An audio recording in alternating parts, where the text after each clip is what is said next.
Tu te réveilles, mais tu es déjà épuisé.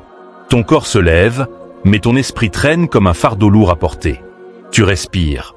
Pourtant chaque seconde semble te peser comme une montagne.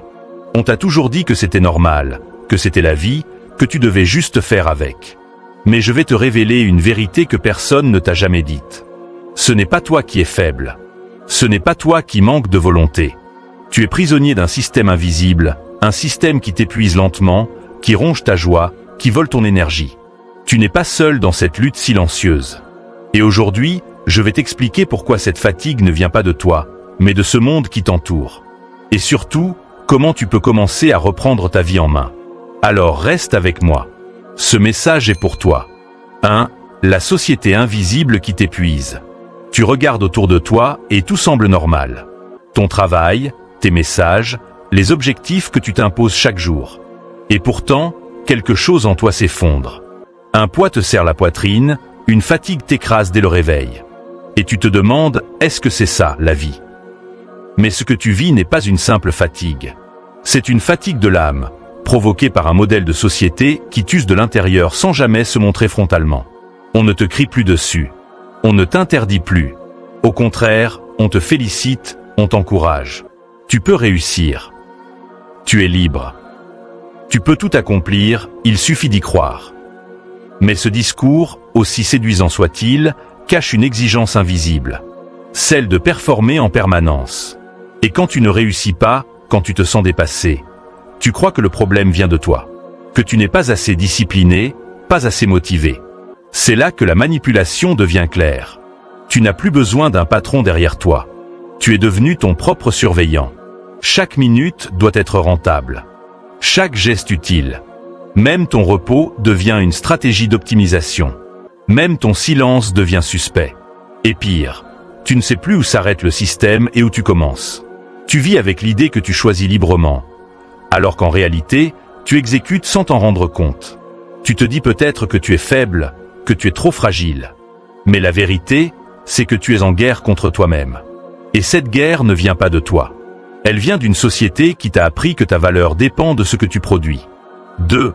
Quand le positif devient une violence. Tu souris, mais ce sourire est devenu une obligation. Tu dis que tout va bien, alors que tu t'écroules à l'intérieur. Et tu continues, comme si rien ne se voyait. Parce qu'on t'a appris que montrer ta souffrance, c'est déranger. Que pleurer, c'est faiblir. Que ralentir, c'est perdre. Aujourd'hui, la violence ne frappe plus. Elle séduit. Elle te dit, sois positif. Sois productif. Lève-toi à 5 heures du matin. Fais ton yoga. Pratique la gratitude. Elle te dit que si tu souffres, c'est que tu n'as pas encore trouvé la bonne méthode. Et petit à petit, tu commences à y croire. Tu ne dors plus, c'est parce que tu n'as pas encore optimisé ta routine. Tu es triste, tu as oublié ton rituel du matin. Tu es vidé, tu manques de discipline, pas de repos. C'est ainsi que la positivité devient toxique. Elle nie l'existence même de la douleur. Elle transforme chaque faille humaine en défaut personnel. Et toi, tu portes la culpabilité de ne pas aller bien, dans un monde qui t'oblige à aller toujours mieux. À force, tu deviens une caricature de bonheur. Tu souris, tu coches toutes les cases du développement personnel, mais tu te sens de plus en plus vide. Et le pire, c'est que tu crois que c'est toi le problème. Alors qu'en réalité, tu essaies juste de survivre dans un système qui n'autorise plus la faiblesse. 3. Et si le vrai remède, c'était l'ennui? Quand as-tu pris le temps, pour la dernière fois, de simplement ne rien faire? Pas de téléphone, pas de musique, pas de vidéo. Juste toi, assis, dans le silence. Si tu n'arrives même plus à te souvenir de ce moment, ce n'est pas un hasard. On t'a conditionné à remplir chaque minute de ta vie. Comme si le vide était dangereux. Comme si l'ennui était un échec. Mais la vérité, c'est que l'ennui est un portail. Un passage vers quelque chose de profond. Dans l'ennui, naissent la création, la réflexion, la connexion à soi. Mais aujourd'hui, tout est fait pour t'empêcher d'y accéder. Tu passes d'un écran à l'autre. D'une pensée à l'autre. D'une tâche à l'autre. Tu regardes une vidéo en répondant à des messages, tout en pensant à ce que tu dois faire demain. Tu ne vis plus l'instant. Tu le consommes. Tu le survoles. Le problème, c'est que cette agitation permanente détruit ton lien à toi-même. Tu ressens des choses, mais tu ne t'y connectes pas. Tu penses, mais tu n'approfondis pas. Tu vis, mais tu n'habites plus ta propre vie. Et c'est pour ça que tu es fatigué, même après avoir dormi. Que tu es anxieux même dans le calme. Que tu te sens seul, même entouré. Parce que ton âme a oublié comment s'arrêter. Comment juste être. Sans rien produire. Sans rien prouver. Sans résultat à atteindre. Mais le silence, aussi inconfortable soit-il, est nécessaire. C'est dans ce silence que tu entends ce que le bruit te cache depuis si longtemps.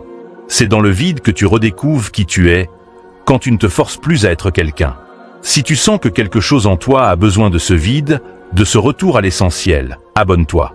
Parce qu'ici, on découvre ensemble une autre manière de vivre. 4. Ne rien faire, c'est résister. On t'a appris que la liberté, c'était faire ce que tu veux.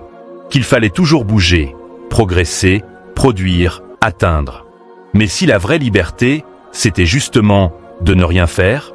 Aujourd'hui, on vit dans un monde où le simple fait de ralentir est perçu comme une faute.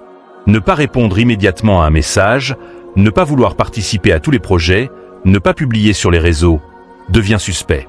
Tu es libre, soi-disant. Libre de faire ce que tu veux. Mais en réalité, tout ce que tu fais est orienté vers un seul but, la performance. Même ton repos est un outil pour mieux produire demain. Même tes loisirs sont mesurés en efficacité.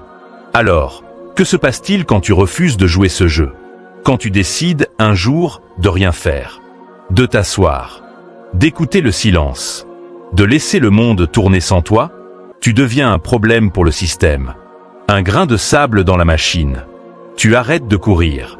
Tu arrêtes de justifier ta valeur par ton rendement.